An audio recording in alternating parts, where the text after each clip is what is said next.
Well, hey, Christ Church, it's good to see you. So glad you're joining us this weekend. If you would, why don't you take out your smartphone and open up the Christ Church app. If you don't have the Christ Church app, it's real simple. You can scan the QR code on the seat back near you. It'll prompt you to download the app. And make sure you check in with us. We ask people to do that every weekend. You'll notice that there is some places there to take a next step in your faith. If God's calling you to take a step, we want to help you do that. Probably the best way is through the app. Select it, fill out the form, and we'll give you a call this week. You'll also notice on the app there's an events tab. Make sure you click that to be up to date with all the stuff happening here at Christ Church. Well, in case you didn't realize it, we're in a series that we're calling Yes. In fact, we're in week 4, and what we've been doing throughout this series is we have been walking through the Gospel of John, looking at face-to-face encounters that Jesus had with people. My question as we jump in today is really simple. It's this: have you ever heard a story that captivates you? Like you hear it and you just can't stop thinking about it? That happened to me a few weeks ago. I heard this story, and before I knew it, I was reading everything I could about it. I was watching every news clip or article that I could watch about it. I was fascinated by this story. Now, I'll warn you, this story, it's heavy. The story goes something like this. On February 3rd, 2025, just a few weeks ago, a call rang out. The call happened at 11:15 a.m. when the San Bernardino County Fire Department heard that there was a home on the 1300 block of North Valencia Avenue that was totally and completely engulfed in flames. When firefighters arrived to the scene, Captain Nick Turner was the first man off the truck, and he said when he arrived on scene, he was immediately met by 2 people that came running to him, one of them a woman who said the unthinkable. She said, "My daughter is still inside." Turner said when he heard the news, he knew without question that he and his team were moments away from rushing into a burning building. He looked at Mom and he said, where's she at? What room in the house is she in? And Mom answered, she said this: she's in the 2nd bedroom. Her name is Elise. She's 23 years old. She's nonverbal and has cerebral palsy. When I heard this story, it was at this point that I realized, that they all realized, that there was nothing that she was going to be able to do to save herself. I mean, think about it. Even if she wanted to, she couldn't crawl herself out of her situation. She couldn't use an axe. She couldn't use a fire extinguisher. She was in the 2nd bedroom that day, trapped. As the fire is raging and firefighter Captain Nick Turner and a bunch of firefighters are standing in the driveway on the 1300 block of North Valencia Avenue, it was at this moment where every firefighter, every dad, every mom, every sister, every brother, everyone in the scene, including Elise herself, all came to the same conclusion that day. Here's the conclusion: she needed help. She was in a situation where she needed someone from out there to come all the way in and to rescue her. She needed someone to come the 100. She needed someone to come the distance to rescue her. She knew she couldn't come up with a plan. She knew she couldn't crawl herself out of the situation. So please, send someone from out there to come in here and save me and rescue me. Turner said he grabbed his gear and he broke open the door of the house. And the moment he broke in the door, he said that he was met with this incredibly thick black smoke. And so he relied on his training. He jumps onto the ground and he starts crawling himself to the back bedroom. And he starts to call her name. He says, "Elise, if you can hear me, make a sound." And then he heard it. In the distance, a faint, weak scream. He said he started to crawl towards the noise, passing the 1st bedroom, then eventually getting to the 2nd bedroom. He feels the door, he lifts his hand in the air, turns the handle, pushes open the door, and there she is. Lying in bed, unable to move, unable to speak, tears rushing down her face. Turner runs to the window. He shatters the glass of the 1st-story home, and he says to his team standing on the outside, "I've got her, I've got her." He turned back around to Elise, picked her up in his arms, and I love what he said to her. He said, I've got you, and I won't let you go. When you see this picture, what do you see? For me, here's what I see. Grace. When I see this picture, I see grace on display because you understand, don't you, that grace is the moment where you and I realize that we can't save ourselves. That there's nothing that we can do to get ourselves out of the situation that we find ourselves in. And my guess is that so many of you're like me today. You've probably never, ever been in a burning building. But what's true about all of us today is this. We have all been trapped by something that we could not escape. Maybe what you've been trapped in is your guilt. It's trapping you. You feel like you can't escape it. Maybe it's your shame. Maybe it's an addiction. Maybe it's anxiety. Maybe it's pornography. Maybe it's a relationship. Maybe it's the weight of your past mistakes. And just like Elise, you're finding out that there is no ladder long enough, there is no good deed good enough, there is no effort strong enough to get you out of the situation that you find yourself in. That you are the same as her, you needed someone to come the distance. The difference is you didn't need someone from out there to come in here, you needed someone from up there to come down here. But I wonder, how many of us would admit that we actually need help? Because that is the birthplace of grace.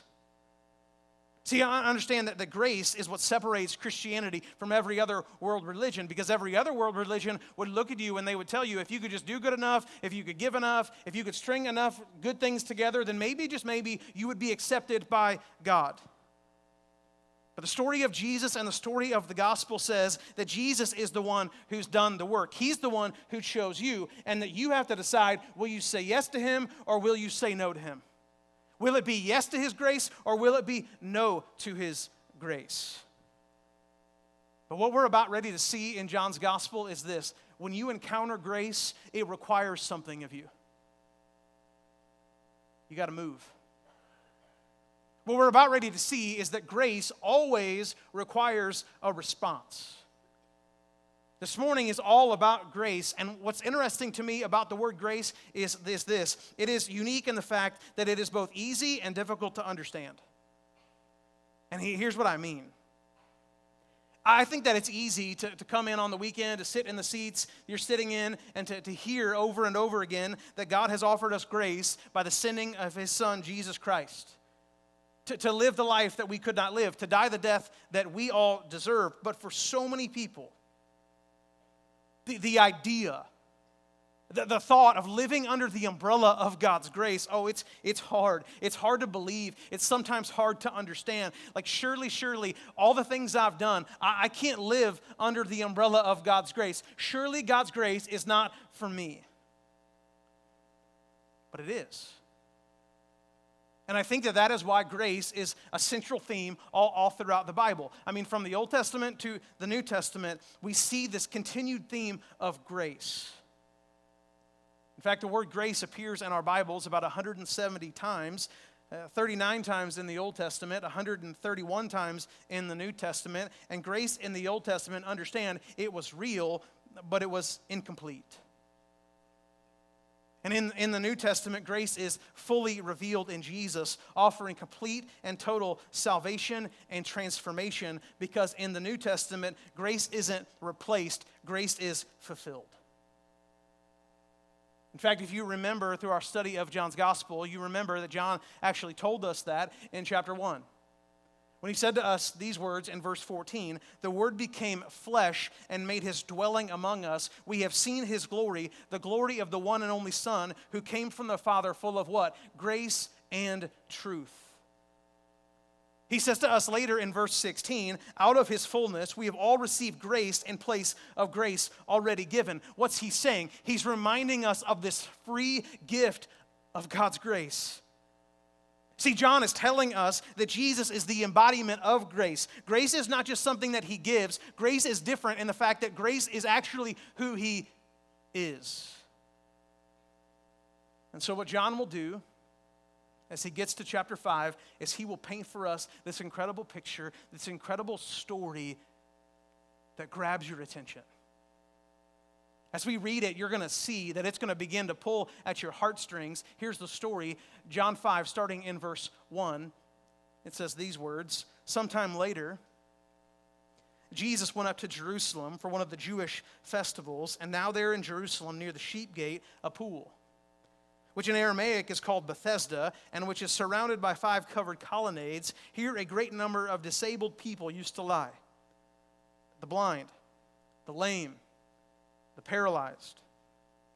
Now notice, if you're using a paper version of God's word, you notice that your Bibles are unique in the fact that John goes from verse 3 to verse 5. There is no verse 4 in your Bible, and I'm going to get to that later in the message, but the story continues and says this in verse 5, "One who was there had been an invalid for 38 years. When Jesus saw him lying there and learned that he had been in this condition for a long time, he asked him, 'Do you want to get well?' 'Sir,' the invalid replied, 'I have no one to help me into the pool when the water is stirred. While I'm trying to get in, someone else goes down ahead of me.' Then Jesus said to him, 'Get up, pick up your mat, and walk.' At once the man was cured. He picked up his mat and walked. The day on which this took place was the Sabbath, and so the Jewish leaders said to the man who had been healed, 'It is the Sabbath. The law forbids you to carry your mat.' But he replied," verse 11, "The man who had made me well said to me, 'Pick up your mat and walk.' And so they asked him, 'Who is the fellow who told you to pick it up and walk?' The man who was healed had no idea who it was, for Jesus had slipped away into the crowd that was there. Later, Jesus found him in the temple and said to him, 'See, you are doing well again. Stop sinning, or something worse may happen to you.' The man went away and told the Jewish leaders that it was Jesus who made him well." This is an amazing story of God's grace. But you do understand, don't you, that this is not just a story. You do understand, don't you? Like, this is a real man. This is a real encounter. This is a real place. The Pool of Bethesda is actually a real place. In fact, I've actually been there. Here's a picture of what it looks like in Jerusalem today. What you can't see in this picture is that this pool, the Pool of Bethesda, is a massive pool. In 2020, I was in Jerusalem with our teaching team, and while we were there, we met with some people that we had actually watched online. Their names are Jose and Rhoda. We met them there in Jerusalem, and recently they just came out with a video all about this location. You should go and watch it. Just search it on YouTube. You'll find it. It's an 11-minute video, and they share with us in that video some incredible detail about this place. The first thing that they shared is that this pool is not just one pool, it's actually 2 pools. There is a northern pool and there is a southern pool. And what's amazing about these pools, get this, they were each 390 feet long, 165 feet wide, and 49 feet deep. Now, if you're looking at this picture, you're probably thinking to yourself, well, how in the world can that actually be true? It looks so much smaller in the picture than you're telling us. And that's because it is. See, when this place was uncovered in the early 1900s, here's what they found out. They found out that there were people who had filled in the pool. They had built houses and churches on top of this location. So get this, someone's living room is actually where Jesus performed this miracle. It's crazy. But what I find interesting about this story is not what the Bible tells us, it's actually what history tells us. See, history tells us that the name Pool of Bethesda literally means in Hebrew this. It means house of mercy. See, notice that it is in the house of mercy where Jesus shows up. And what does he do? He offers mercy. Listen, there are so many things that I think this story teaches us about mercy and about grace. But here's the first thing that I think John is teaching us. It's this. It's so clear. He's telling us that grace is a person. Imagine this man. For 38 years, he's stuck by this pool. For 38 years, he is sitting in the house of mercy, waiting on mercy to show up, and it doesn't show up until this moment. In fact, part of the reason that mercy, at least in his mind, didn't show up until this moment was actually because of the water itself. See, this is actually the reason that we don't have verse 4 in our Bibles. Some ancient manuscripts, they include verse 4, which explains this belief, if you will, of an angel. This is, again, a belief of an angel coming down from heaven and taking their finger or their toe and dipping it into the water to stir the water. And there was this belief that if you were the first person in the pool after an angel had stirred the water, then you would be healed. Our most reliable manuscripts don't include verse 4, which is why it's not in your Bible. One of the things that we know about this place through history is that this pool was fed by a natural spring. The water in the pool would have been a reddish color because of the minerals in the water. And so the reality of it is this: we don't know what stirred the water. We don't know if it was an angel who came down from heaven and stirred the water in the pool. We don't know if it was a natural spring who would intermittently, randomly stir the water. That seems likely. We don't know. But what we do know is this: everyone gathered around the pool thought the same thing. That if they could get in, if they could be the first person in the pool after the water would be stirred, they would be healed. So this man shows up to the pool. And for 38 years, he's waiting.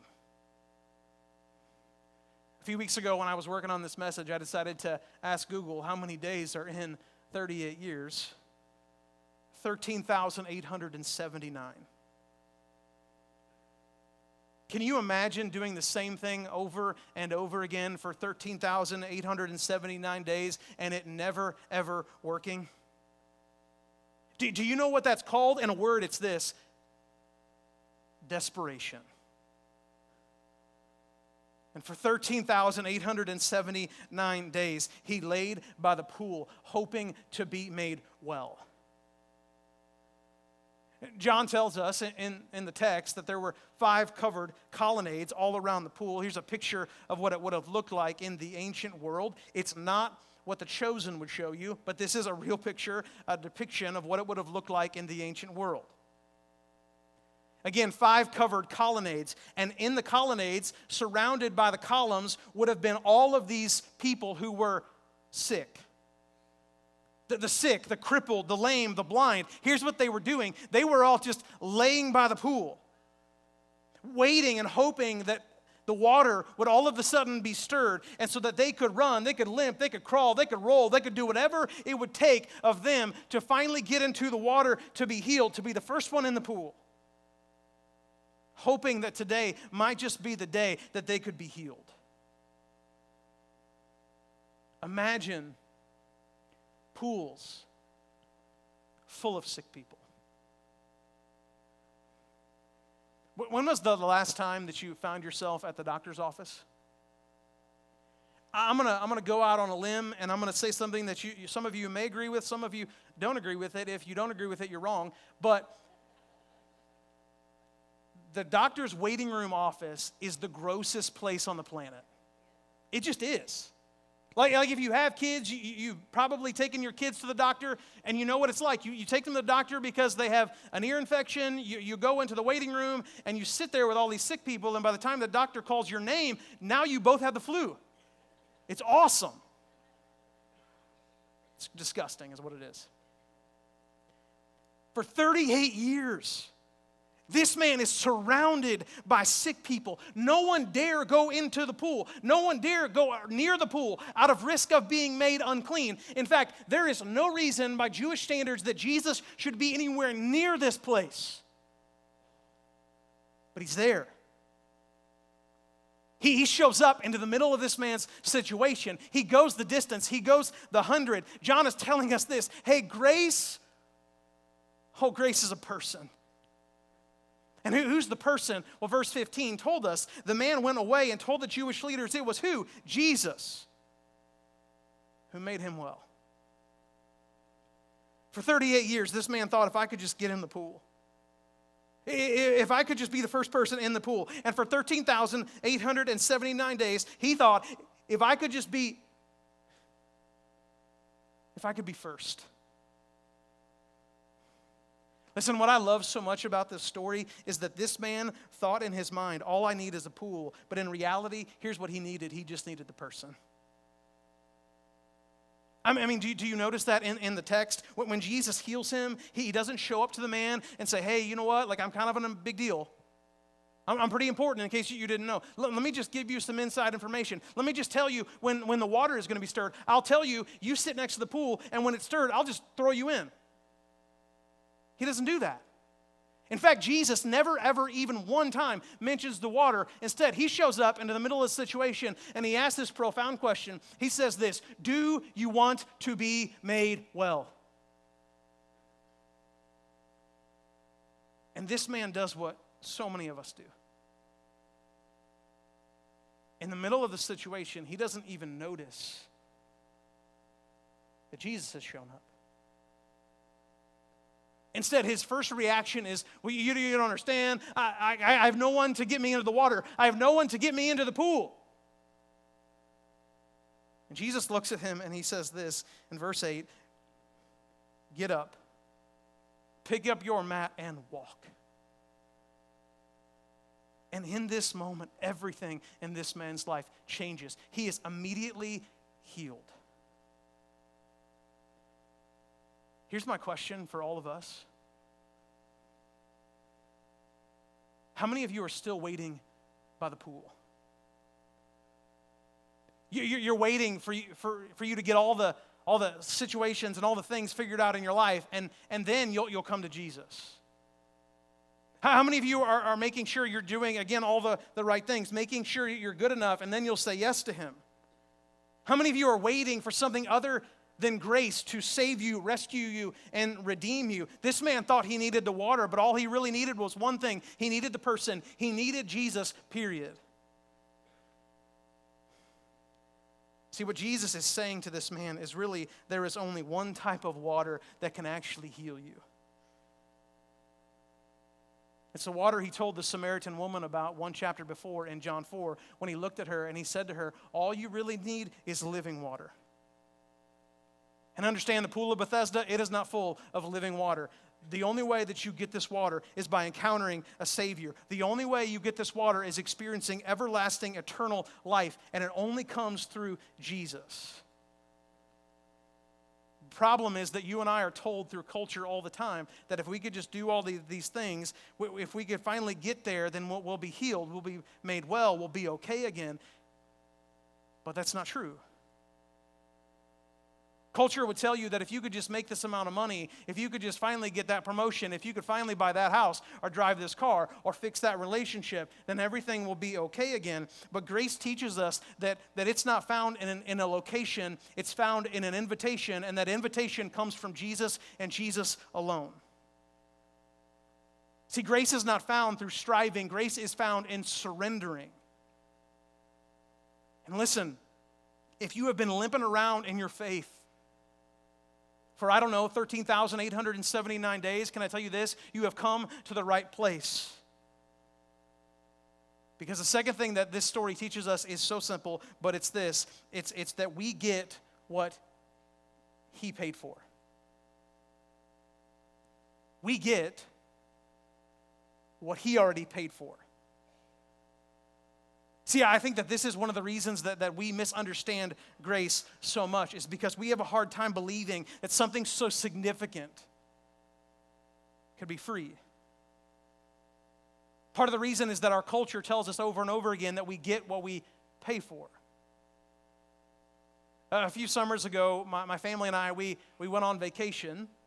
We decided we were going to leave Effingham and we were going to drive to Mississippi.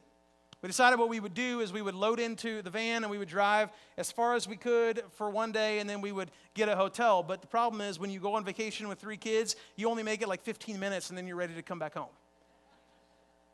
We drive like 10 hours, and we decided we were just going to stop. We were exhausted, and so my wife, she got on Expedia or Hotwire, I don't really know, and she said, hey, they got this deal. Like, you can put in your email address, you can commit to paying for a room. There's one of 3 options. They pick the option, they send you the address, and you show up. At my core, I'm cheap. So I'm like, yeah, $89, done. That was a mistake.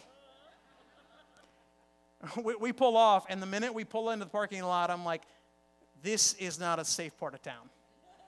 We should not stay here. But there's no refunds, so we're staying here.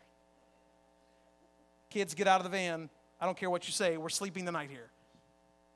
See, the thing that culture teaches us over and over again is this, that we get what we pay for, but the gospel says something different. The gospel says that we get what he paid for. See, I understand that justice is us getting what we deserve. Mercy is us not getting what we deserve. And grace is getting what we do not deserve. Everlasting life, the free gift of salvation that only comes through Jesus. And while it might be free, while it might be free for us, understand it was anything but free. It was bought by blood. It cost God more than we could ever imagine. It is not free. It was actually paid for. And so don't belittle grace by walking around thinking, I just need to feel like I paid for it. Don't belittle grace by believing that grace is only real if in some way you could earn your way to it. That belittles the sacrifice of our King. The problem is that so many of us think to ourselves that God is up in heaven and he's looking down on us and he's wondering, how long is it going to be before they mess up? How long is it going to be before they screw up? But when God looks at you, understand, he doesn't see your sin, he sees your soul. But when God looks at you, he doesn't call you, define you by your sin and what you've done. He defines you and calls you by your name. He sees you and he recognizes you as his child. He gave his life for you. See, grace has come all the way to you. Grace has come the distance. Grace has come the 100. Paul says in Ephesians 2, for it is by grace that you have been saved through faith, and this is not from yourselves. It is a gift of God, not by works, so that no one can boast, for we are God's handiwork, created in Christ Jesus to do good works, which God prepared in advance for us to do. See, notice what Paul is telling us. He's saying that we have received grace, and if we have received grace, it changes the way we live. It changes the way we should walk through this life. Well, how should it change us? Well, Titus tells us. Notice what Titus 2 says. It says, for the grace of God has appeared that offers salvation to who? To all people. It teaches us to say no to ungodliness and worldly passions and to live self-controlled, upright, and godly lives in the present age, while we wait for the blessed hope that appears of the glory of our God and Savior Jesus Christ, who gave himself for us to redeem us from all wickedness and to purify for himself a people that are his very own, eager to do what is good. Grace has saved us, and it's also changed the way we live. The reality of it is this, that there are so many people who will show up this weekend and they will sit in the seats you're sitting in, and they will think to themselves, I can do this on my own. I'll fix my life up, I'll fix the mess, and then I'll come to Jesus. It's not going to work. The message of grace is that Jesus has come all the way. He has come to redeem you. He has come to restore you. He has come to make you brand new. You cannot earn grace. The reality of it is this, we are all trapped. We cannot find ourselves out of the situation that we find ourselves in, and so God did the unthinkable. He sent his Son, Jesus Christ. He sent our Savior. My question is, how many of you actually trust that? How many of you are able to say what the Apostle Paul says in 2 Corinthians 12:9 when he says, "For his grace is sufficient for me"? When you encounter grace, it requires you to take a step of faith. What's the step? It requires you to respond. Will it be yes to Jesus, or will it be no? What will it be for you? Every time we gather together and we share in communion, here's what we do. We celebrate grace. We celebrate the cross. We celebrate our Savior, Jesus Christ, coming into the world to redeem us and restore us. As we share in this meal together, may we remember that grace came the distance.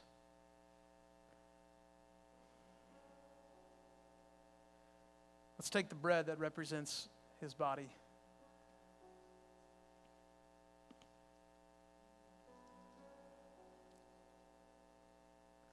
Let's take the cup that represents his blood.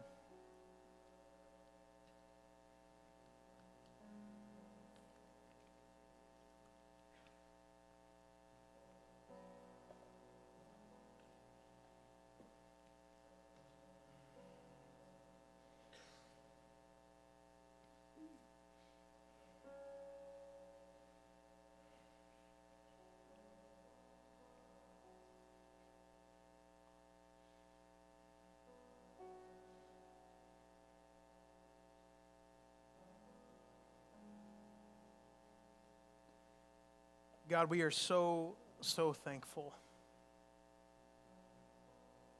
for grace. We're thankful that grace is who you are. And God, just like this man in John 5, you met us in our biggest, greatest need with a rescuer, with the Savior of the world. And Father, so many times we find ourselves with the busyness and the craziness of this life where we forget about your grace. We forget about your mercy. We just kind of walk through the things we have coming at us. And Father, may we not forget. May we be reminded daily of the great sacrifice that you've made. May we be reminded daily of the grace that we have received through you. And Father, I pray that we would also understand that grace requires us to move. If there's somebody in the room today who hasn't said yes to you, they've not surrendered their life to you, God, it is the greatest decision that they could make. Yes to Jesus. Father, in the next few moments as we sing and as we declare with our mouth that you're Lord, Father, may we throw off the distractions. And may we enter into this place where we declare and we worship you. Father, it is in the name of our King, in the name of our Savior, Jesus Christ, that we pray together.